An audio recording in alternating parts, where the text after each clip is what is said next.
opportunities and training. It all comes down to giving everyone a fair chance, not out of sympathy, but because everyone has something good to give back, and because the sport is stronger for it.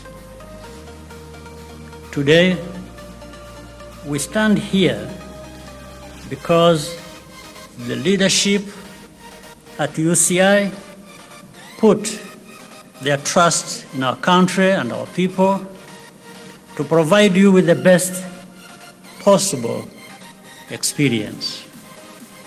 Rwanda is proud to be contributing to such an important moment in cycling history, and we are happy to be sharing it with you all as one team. You all have a home in Rwanda, and we will always welcome you back with open arms. Yes, mureke twongere tubashimire cyane mwe mwakoze subscribe ku Makuru TV. Uyu ni wa mwanya tugenda tubagezaho ingingo z'ingenzi ndetse n'amakuru agenda avugwa hirya no hino.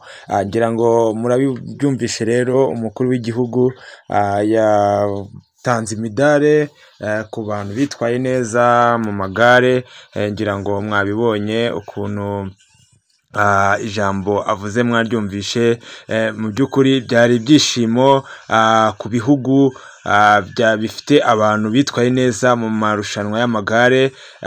Ngira ngo nkuko mugenda mubibona, igihugu cyacu cy'u Rwanda ngira ngo ni igihugu cyiza kandi cyari gihanzwe amaso n'abantu benshi, cyane ko ni igihugu cyari gikeye kirimo isuku ndetse n'umutekano buryoherwe amaso. Mu byukuri ngira ngo nkuko mwabibonaga mu mujyi wa Kigali ahantu hose hari hakeye, abapolisi mu mihanda, ngira ngo mwabibonaga abantu bagendaga bisanzuye, abafana basaga neza. Ngira ngo ni ibintu mu byukuri byo kwishimirwa, nko kuba u Rwanda rwakiriye aya marushanwa y'amagare ku rwego rw'isi the monde.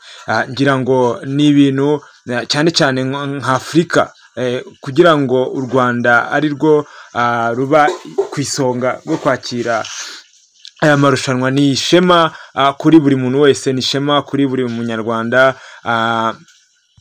Ngira ngo ni ibintu byo kwishimirwa cyane.